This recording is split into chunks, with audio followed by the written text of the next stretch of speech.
In the golden age of Hollywood, glamour was not only a selling point, it was a currency. Behind every poster and magazine spread lay an image carefully engineered by the studios, designed to keep audiences dreaming and profit soaring. Yet the truth of what unfolded off-screen often defied that illusion. Beneath the glimmering surface of fame were unions shaped as much by business and publicity as by love itself. These marriages, unusual and sometimes turbulent, revealed the hidden machinery of Hollywood's obsession with beauty, power, and perception. That if this kind of story touches your heart, if you're someone who cares about truth, responsibility, and speaking up for the voiceless, please like this video, subscribe to our channel, and share it with someone who should hear it. Let's get started. Take Humphrey Bogart and Mayo method. Bogart's rugged charisma defined a generation of cinematic masculinity, but behind closed doors, his marriage to Mayo was far from the silver screen romance fans imagined. She was fiery, independent, and prone to jealousy, and their relationship burned hot, sometimes too hot. Friends would recall shouting matches that echoed through the walls of their home, a tragic collision between two strong personalities caught in the pressure cooker of celebrity. When Bogart later met the luminous Lauren Bacall on the set of To Have and Have Not, it seemed as though fate had rewritten his story. The public adored the pairing, but the scars of his earlier union with Method were reminders that even in Hollywood, passion could turn to chaos when fame magnified every flaw. Anthony Quinn's story spoke to a different kind of divide, the line between personal ambition and emotional loyalty. A man of immense talent and commanding presence, Quinn navigated the complexities of identity as a Mexican-American actor in an industry that too often typecast or excluded. His marriage to Catherine DeMille, the adopted daughter of legendary director Cecil B. DeMille, seemed to offer stability and status. Yet the union was also shadowed by the unspoken dynamics of race and expectation that ruled the era. Hollywood insiders whispered about his affairs and ambitions, but few understood the quiet loneliness that came with being both celebrated and isolated. When tragedy struck their family, Quinn's grief was buried beneath a relentless drive to keep working, a coping mechanism that would follow him throughout his life. Wallace Beery and Gloria Swanson were another study in contradiction. Swanson, radiant and ambitious, embodied the sophisticated glamour of silent-era stardom. Beery, a gruff character actor with a reputation for difficult behavior, was her polar opposite. Their short-lived marriage ended abruptly and painfully, emblematic of the way Hollywood often paired its players for convenience rather than compatibility. Swanson would later become one of the few actresses to navigate the treacherous transition from silent to sound cinema, while Beery's name faded into the background. Their relationship became one more cautionary tale in an industry where image often devoured authenticity. Fred Astaire's elegance and grace defined Hollywood's golden musicals. His partnership with Ginger Rogers on screen became immortal, but his private life told a gentler, quieter story. Astaire married Phyllis Potter, a woman far removed from the spotlight. While some critics claimed she lacked the glamour expected of a star's wife, Astaire never seemed to care. Their marriage was a rare oasis of stability in a town obsessed with appearances. When she passed away, Astaire was devastated. For years afterward, he avoided talking about his personal loss, channeling his grief into work that seemed lighter than air but was built on the weight of heartbreak. His story reminded audiences that sometimes the most beautiful love is the one least seen by the public eye. Desi Arnaz and Lucille Ball's union captivated America. Together, they built I Love Lucy, the most iconic sitcom in television history.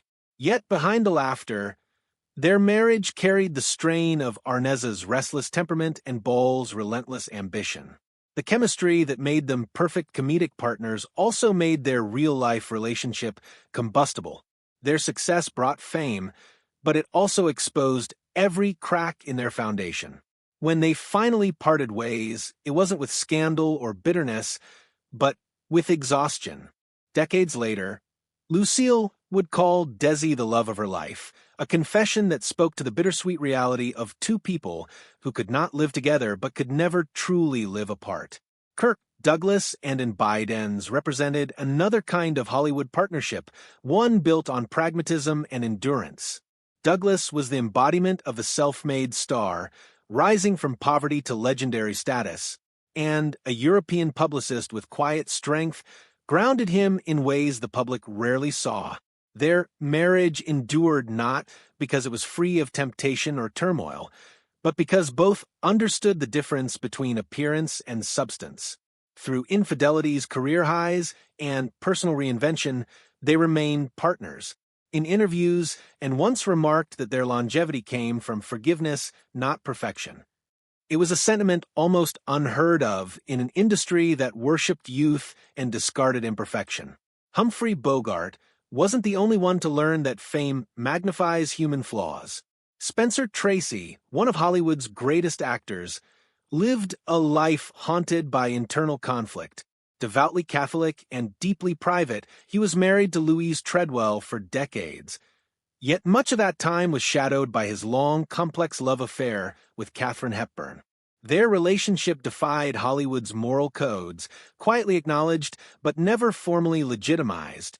Tracy's guilt over the affair, his drinking, and his turbulent inner life turned him into a figure both tragic and noble. Hepburn, in her later years, would reflect not on their passion, but on their shared loneliness, a rare admission in a world where vulnerability was seldom allowed.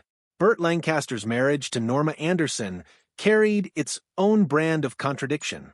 On screen, Lancaster exuded control, confidence, and moral certainty. Off-screen, his relationships were marked by secrecy and tension. Hollywood insiders often whispered about his personal life, speculating on his distance and restlessness. Yet, what endured was his dedication to his craft. He seemed to live not for domestic peace, but for cinematic immortality. His marriage became one of quiet endurance, neither scandalous nor ideal, a partnership shaped by the shared understanding that fame always demanded sacrifice. Clark Gable, forever remembered as Rhett Butler, embodied Hollywood masculinity like no other.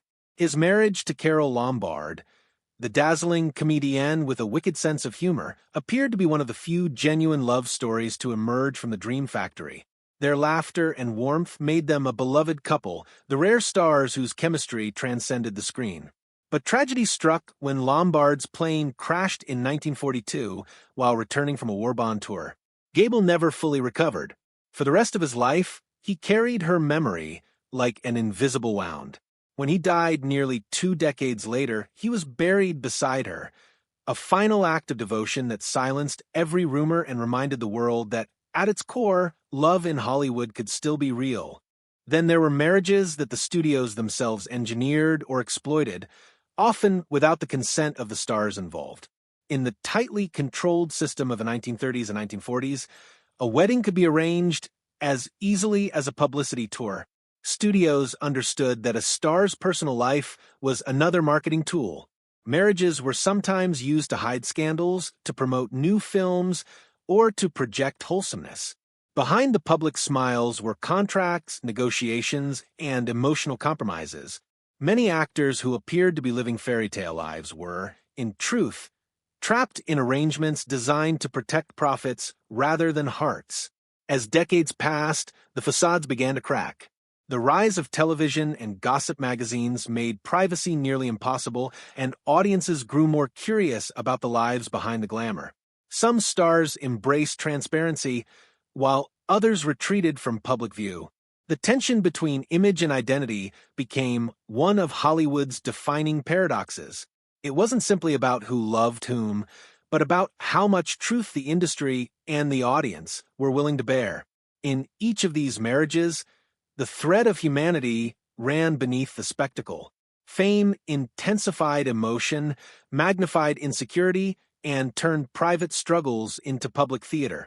Yet beyond the scandal, these relationships also revealed resilience, tenderness, and the constant search for meaning in an artificial world. Whether it was Bogart's quest for redemption, Ball's insistence on partnership, or Douglas's quiet endurance, each story told us something about the human heart under pressure.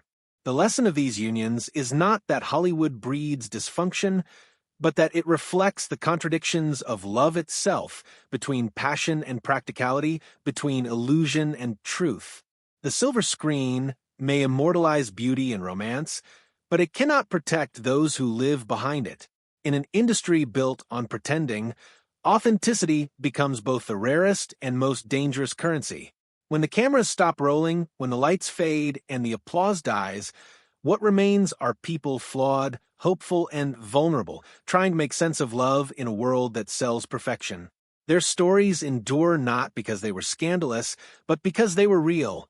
In the end, that is the quiet truth behind Hollywood's brightest stars and their most imperfect marriages. Beneath every headline and every photograph lies a simple, universal truth, the longing to be seen not as a legend, but as a person.